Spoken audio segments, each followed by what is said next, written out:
So, Hi everyone, welcome to our channel. This is Conversations with Alex, and Arianna. I'm Alex. And I'm Arianna. There we go.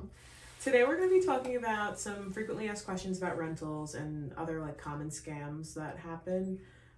Based in Long Beach, we have a very rental saturated market. So it's very competitive over here to get rentals. So we want to make sure that everyone is doing the right thing and they, aren't getting taken advantage of. So we have a few questions that we prepared. First off would be, how long after the lease is up can the landlord hold the security deposit? By New York state law, I believe that it's 14 days. Mm-hmm. So you have to, you do have to, it's in New York state, the law is 14 days after the person's lease is over and they move out. So you don't just get the security deposit the day your lease ends. And this should be designated in the lease agreement. So if you're not sure about how long the landlord plans on holding it after the lease, you should ask before signing the lease. Right? Correct. Okay. Absolutely. Another commonly asked question that I know I get asked a lot is, do all rentals have a broker fee? Actually, there's no set thing. It's really up to the owner of the property, the landlord. But usually it's, people expect it. A lot of people don't want to pay, but it's really built into the price anyway. Well, and if the owner of the rental plans on hiring an agent to market the property and show it and do all the things that get involved with, finding a new tenant, I mean, they expect to be compensated for that. Correct. So if you have a legal rental that's posted on MLS, you should, expect to pay the broker fee. Most of the rentals in Long Beach, you have to pay the fee. As long as it's legal. The majority of people do that. We run the other way if it's not a legal rental. We got a call last week. Someone called up and said, we'd like you to rent it out for us. We have a great 2-bedroom. The only problem is it's a 1-family house, and you can't do that. No. It's and illegal. We're not going to lose our license for definitely not worth $1,000.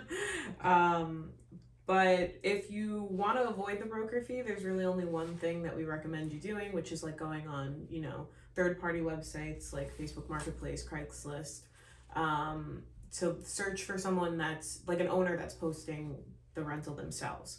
The easiest way to avoid the broker fee is to, go directly to the owner. But a lot of the legal rentals are going to be listed with an agent. Right.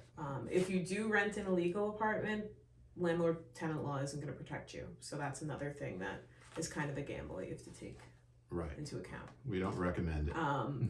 What comes along with looking at these third-party sites is there's a lot of scams.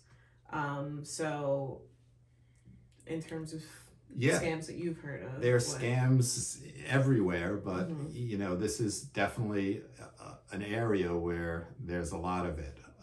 I remember we used to have Craigslist and some of these other sites that did the rentals, and you would basically sign a lease on the hood of a car or something, and we actually, one of my nieces almost got, and she did call us last minute, and I said, there's no way that's legal, because anything that sounds too good is definitely a scam. Yeah, and you don't want to get taken advantage of. You can't trust everything that you see on the internet, so. You can't? I mean, you can, but it might not work out in your favor. We have some clients that do. This is true. All right, moving on. What's required to rent in Nassau County?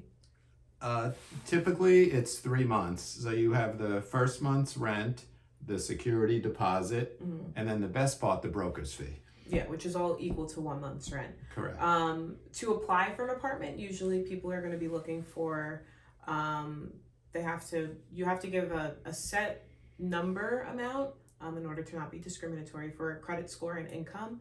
Landlords can decide whatever requirements that they want. You just have to be specific about them.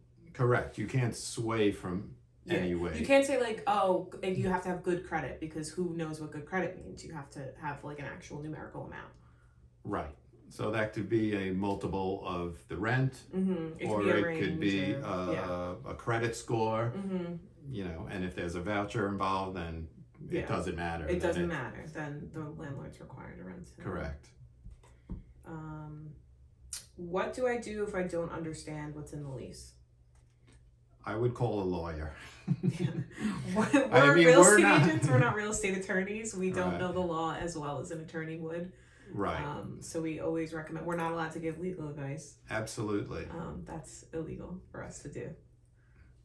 Unless you're a lawyer, and I didn't know that. I'm not. I got into law school. I just didn't go.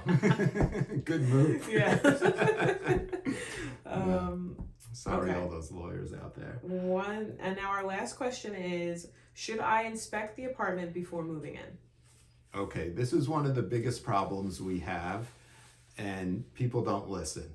So when you move in, I absolutely, positively think that you need to walk through with an agent, or with, walk through with your agent and look around and see if there's any damage. Because even if you do no damage, at the end of the lease, they're gonna find things. Yeah. So be on the smart side, take our advice, definitely do a walkthrough.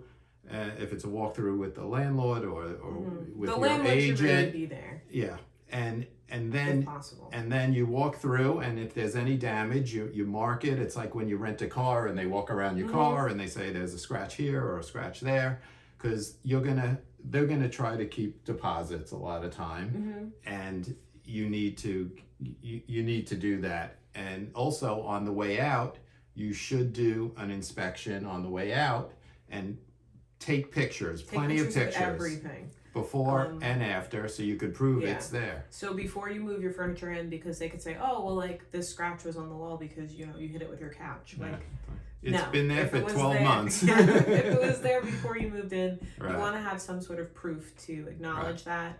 You don't want to have, the security deposit not returned to you because you rightfully deserve it. And very important also is your security deposit is not supposed to be used for the last month's rent. So if you have a 12-year lease, after you pay 11 months, and then you say, oh, I'm not paying anymore because they'll take it out of that does not work. It's probably in every lease, and you can't do that.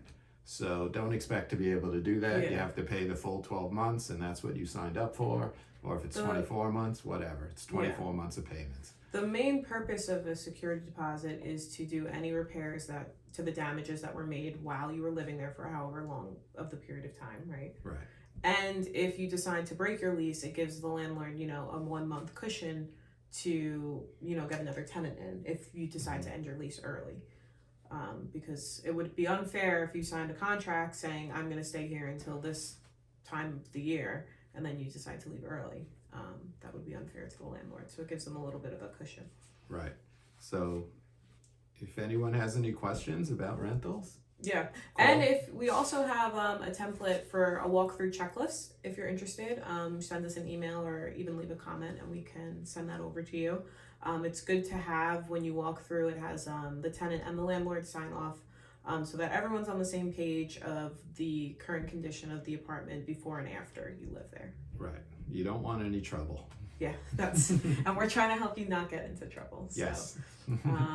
Other than that, I think that's it, right? It's a wrap. Alrighty. Happy right. renting, everyone.